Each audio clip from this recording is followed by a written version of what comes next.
In this chapter, we're going to talk about brushes. We're going to talk about the different shapes and styles of brushes and what each one of them can do on canvas or paper. I love filberts. Don't tell the other brushes about that, but they are my favorite.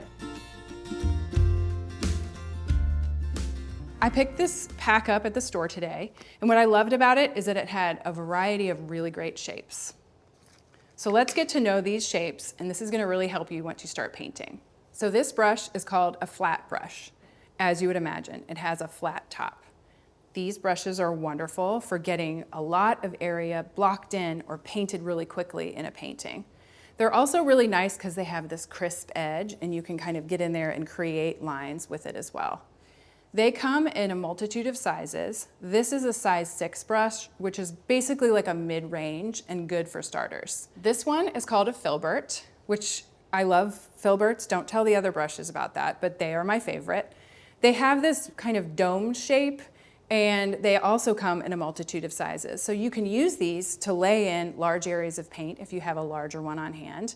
And for these smaller ones, they're great for going in and getting some detail in there. So these are great. I also have a short little flat brush. Now when the flat brushes are shorter, they're actually called a bright. This brush is amazing for getting in there and adding these just little kind of chunks of paint. If you think of painters where when you're looking at the painting, you're actually seeing these little tiny square pieces of paint next to each other, they're using these beautiful little flat, bright brushes. I always like to have at least 1 or 2 round brushes on hand. Round brushes are wonderful for detail.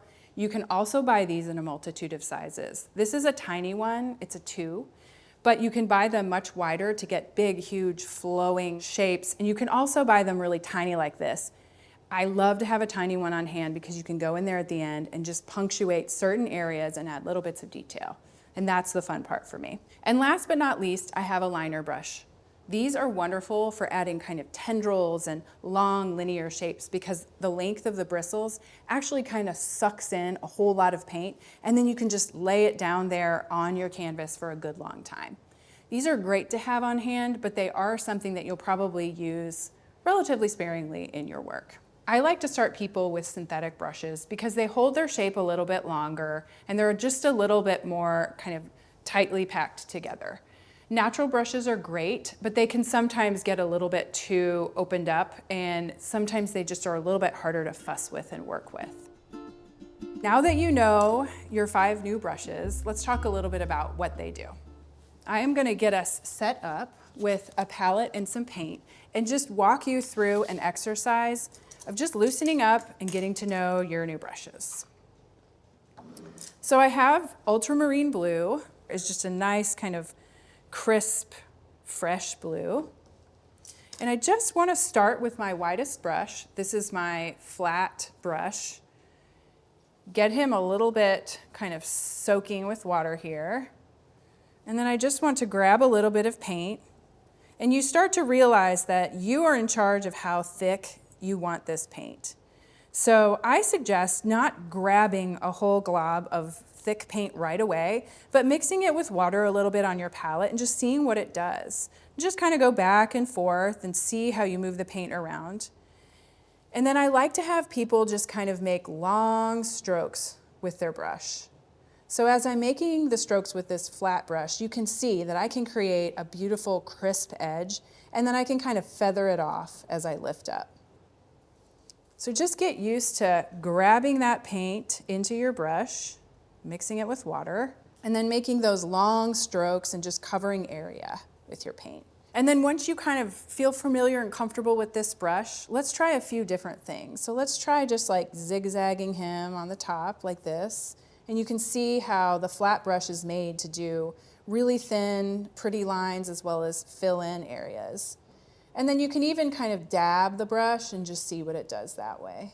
So let's move on to the filbert brush. Again, we want to do the same thing. Just dunk it in your water and just let it absorb some water, and then start mixing it around on your palette and see what it does. And you'll notice this is a bit of a stiffer brush, and so it's taking up the paint a little differently. And then once you have some paint loaded in your brush, just want to start doing the same thing. So just start moving the brush back and forth and just kind of pay attention to how it feels in your hand. When I hold my brush, I hold it like a pencil. I just kind of back up on it a little bit more. And that's a really nice way to feel like you have control, but also let the brush do a little bit more of the work for you. Once you're comfortable with those nice long fluid strokes, we're just gonna try some of those simple lines and a couple of dabs. You can add some crisscross shapes and just see how that feels. But really, what you're doing is you're just getting used to these guys. I mean, you're gonna learn so much by actually doing it. So the more that you can do beforehand to just get familiar with it and have fun, the better you're gonna be. This brush feels a little different than the flat brush because it has shorter bristles. So in order to actually get as much paint on the surface as you want, you have to keep going back for a little bit more paint. It's kind of nice though, because this rounded tip can really make some nice crisp shapes for you that the flat brush just can't do. So let's move on to this little guy, this little bright brush. He should feel a little different for you as well. So when you're mixing water into this, you'll notice it's just a little bit stiffer even than that filbert brush. So you just want to load up that paint and just start to drag it across your paper.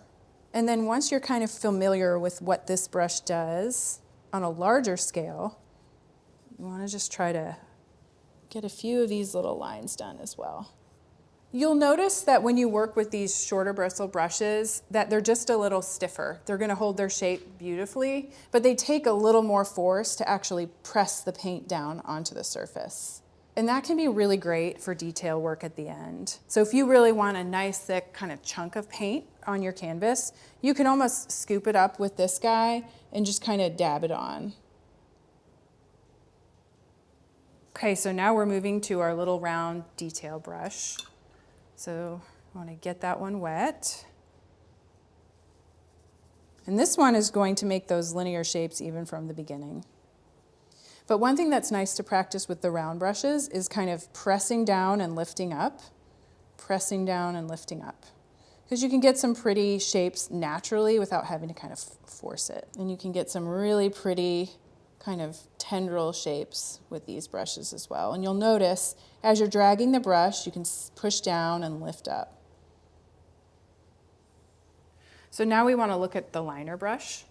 Just going to load that with water. And this one is a much longer bristle brush, so you'll notice it's really sort of absorbs the paint well. I love this ultramarine color. It's just so fresh and crisp. So the liner brush is made to make long lines and just to drag that paint around and around. It works very similarly to the little round brush, but it can just make a longer, kind of truer line. So it's great for plants and different vines and things like that. So for this exercise, I'm not getting my brush completely covered in thick paint. I'm taking a moment to really kind of add the water to that paint and see what kind of different consistencies I can make. So I really want to make my paint into almost the consistency of heavy cream or a little thicker, and then just kind of add that to the paper. You'll notice if you have a thinner paint on your paintbrush, it's going to actually let the brush do what the brush was made to do. And then once you start to kind of grab that thicker paint and put it down, it's almost like you're sort of setting it on the canvas. So the brush is going to handle it just a little bit differently. So this is a great project to get to know all of these new brushes and what they do. You want to make sure when you're done with your painting session for that day to go ahead and rinse those brushes out right away.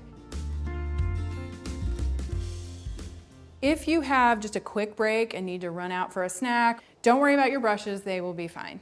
But it is important at the end of every painting session to make sure that they're crisp and clean and ready to go for the next round. Now, they're your friends. You want to make sure they feel loved.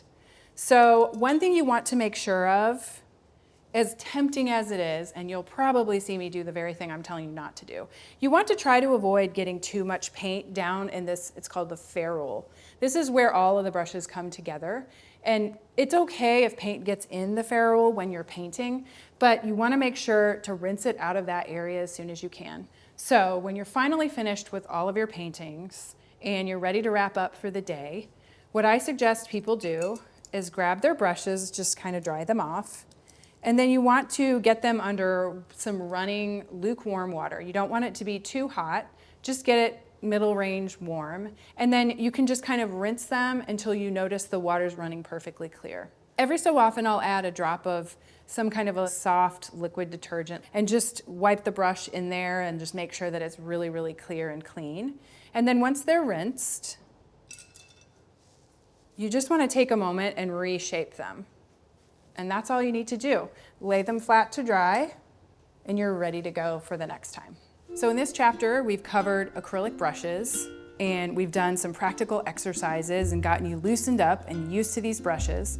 We've also talked about how to take care of your acrylic brushes. So now I want you to keep practicing, get to know these brushes even better so that you can be confident with your acrylic paint projects.